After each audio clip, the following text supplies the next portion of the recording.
And ladies and gentlemen, they don't want you to see this. For years, the radical left and their media allies have screamed that ICE agents are villains, Trump's Gestapo, the monsters hiding in plain sight. But the truth just exploded onto the scene, and it's the exact opposite. Brand new surveillance footage out of Dallas shows ICE agents sprinting into gunfire, not away from it, risking their lives to shield detainees. Yes, the very same detainees that the left pretends to care about. These men and women, they didn't hesitate. They chose courage, they chose duty, they chose sacrifice. And yet, while ICE agents are literally saving lives under fire, the left is busy mocking them, making fun of them, attacking them, and spinning this propaganda. We've got protesters in Chicago clashing with ICE, mobs surrounding vehicles, and in Massachusetts, an anti-ICE activist screaming at agents 1 second, then watching their own car roll straight into the lake the next. You can't even make this stuff up, guys. It is so crazy what is happening.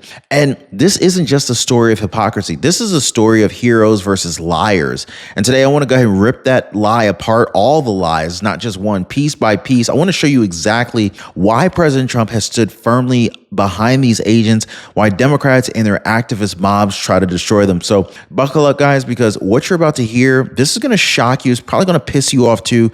And most of all, it's going to prove beyond a shadow of a doubt that the left's narrative is collapsing in real time. Hit the like button, subscribe to the channel. Folks, let's jump into it because this is the moment that they absolutely did not want you to see. Newly released surveillance footage from Dallas shows a scene that shatters every lie that the media has been peddling. A left-wing gunman opened fire on an ICE facility, bullets flying, chaos breaking out, detainees shackled inside, completely vulnerable. And what did those ICE agents do? Did they run for cover like the so-called Gestapo that the left claims that they are? Did they abandon the detainees to let them fend for themselves? No, the footage shows them sprinting toward the danger, not away from it. ICE agents actually risked their own lives to shield the very detainees that Democrats pretend to care about. That is not villainy. Ladies and gentlemen, that is heroism. That is sacrifice of their own lives. That is the truth that the establishment tried to bury.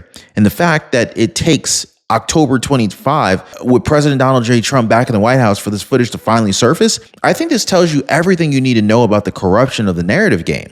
So here's the part that absolutely obliterates the propaganda machine. These detainees, the ICE agents shielded, weren't even American citizens. They weren't voters. They weren't even people that the agents knew personally. Yet in the face of gunfire, ICE ran out to protect them. Now think about that. The very men and women that the radical left has spent years branding as Trump's stormtroopers literally risked their lives for the people who are not even citizens of this country. Why? Because they swore an oath not to a party, not to a politician, but to uphold duty, law, and human decency. This is the opposite of the propaganda. So while activists scream about fascism, the footage proves ICE agents value life, every life, more than their own safety.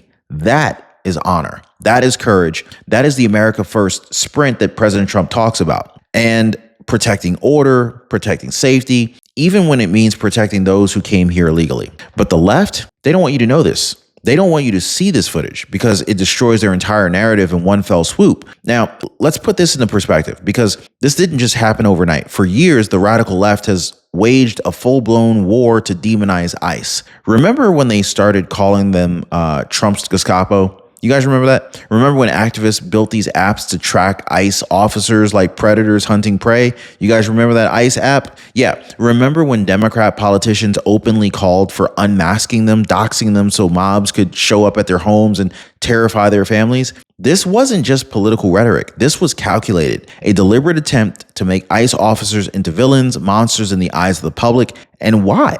Because under President Trump, ICE became a symbol of law and order, a force standing against chaos, against open borders, against the radical agenda. And so when the left can't win with the facts, they smear, they lie, they build entire propaganda campaigns to make America believe that the very people risking their lives to keep order are somehow the enemy. That is not just dishonest, it is dangerous. Now imagine walking into your doctor's office and hearing, "Sorry, we don't accept your Medicare plan anymore." Well, I hate to break it to you guys, but that happens every single day because Medicare networks change without notice. That is why I partner with Chapter. They make sure that your doctors and specialists stay covered under the right Medicare plan before you get blindsided. Now, Sharon Bertusik, she knows that pain very clearly. She lost her coverage and felt hopeless, helpless. When Chapter stepped in and found her a new Medicare plan that kept her doctors, she was so thankful. She was so grateful. So let me ask, would you rather risk the surprise or do what most people already are and prevent it now? Now, most people, they're dialing that phone number right there on the bottom of your screen, or they're visiting askchapter.org/Ron. That telephone number again is 909-563-8279. But here's the real reality check, and it's one that the mainstream media refuses to say out loud. ICE agents are public servants. These are men and women who swore an oath to the Constitution of the United States. They don't ask who you voted for before they begin protecting you. They don't run some background checks before shielding detainees under fire. They do the job no matter the risk. Service, sacrifice, duty, that's what defines them. And in case anyone forgot, President Trump has stood firmly with those officers from the very beginning. He called out the smear campaigns. He demanded respect for their work. He reminded Americans that without ICE, the border collapses, crime surges, and chaos reigns. So while the left manufactures slander, President Trump doubles down on defending the truth. These agents are not villains. They're not stormtroopers. They are the thin line of order standing between America and lawlessness. And the footage from Dallas proves it beyond a shadow of a doubt. So now let's talk about one of the loudest voices pushing these lies, the so-called Antifa darling congressional candidate, Kat Abu-Ghazaleh. Now, you might remember her stunt a little while back, storming into an ICE operation, physically resisting, getting thrown to the ground, and then immediately claiming victimhood. That clip went viral, spun as proof of Trump fascism, when in reality, it was just the consequences of breaking the law. Well, she's at it again. Surprise, surprise, right? So this time with a 20-second out of context clip alleging that an ICE agent tried to run over protesters with his SUV. She blasted it out on social media with captions designed to inflame, to paint ICE as bloodthirsty thugs. But when you look at the full footage, the truth is obvious. The vehicle inched forward very slowly, carefully, while surrounded by a mob. This is the propaganda playbook. Snip out a little piece of a video, strip away the context, scream fascism, and hope that the mob takes the bait. But in 2025, with Trump back in office and the public finally seeing through the lies, these tricks are starting to collapse. And so, speaking of propaganda, let's talk about Broadview, Illinois, where an ICE facility protest turned into a circus of manufactured victimhood. Picture this, okay? Protesters blocking a government vehicle, chanting,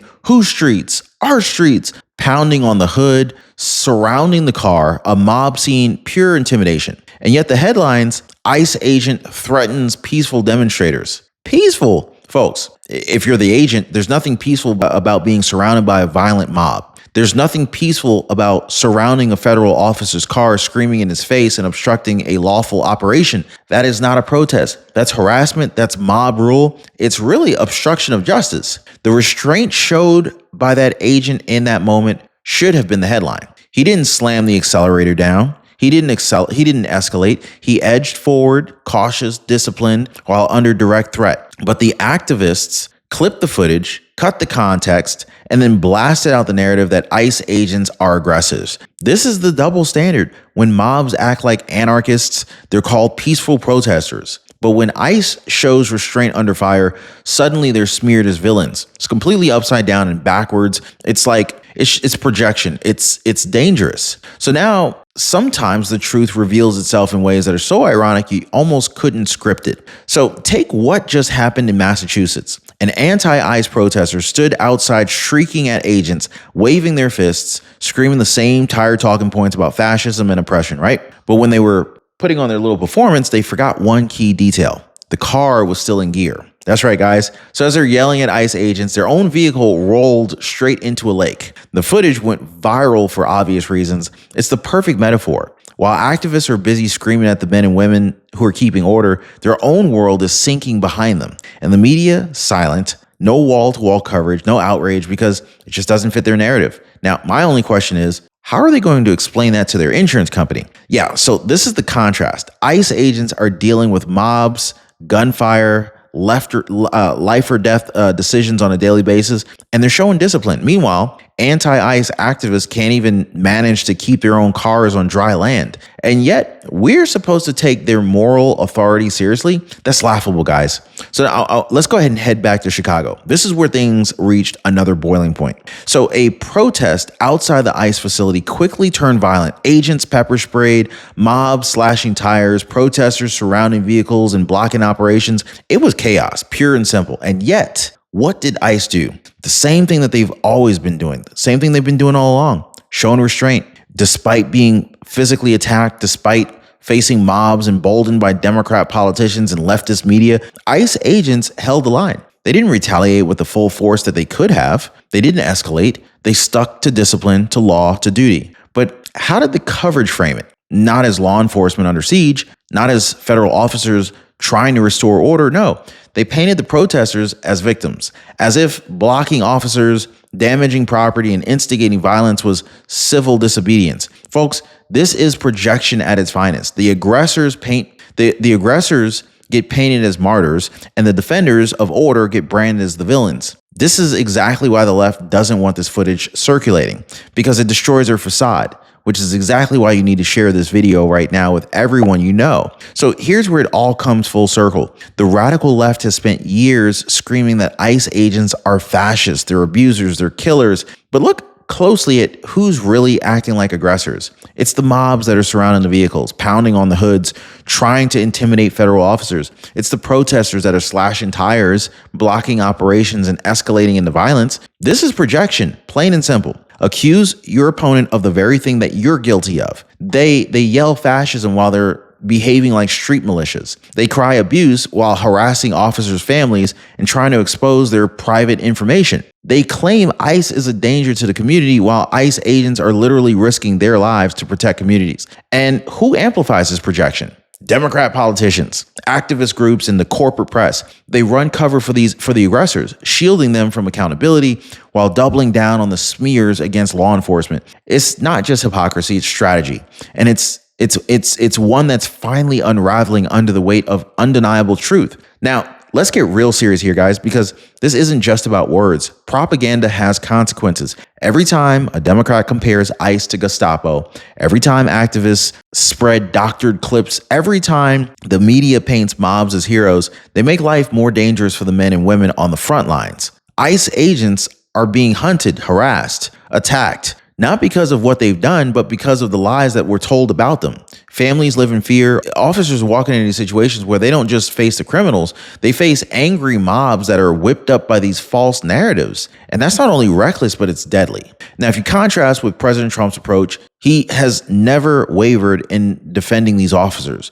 He's made it very clear that law enforcement deserves respect, not slander. And under his leadership today, the message is clear. America will not abandon the people who protect its borders. And the question is, how many more lives will be put at risk before the left stops playing with fire? So after everything that we've seen, the Dallas footage, the Broadview protest, the chaos in Chicago, the clown show in Massachusetts, let's ask the real question.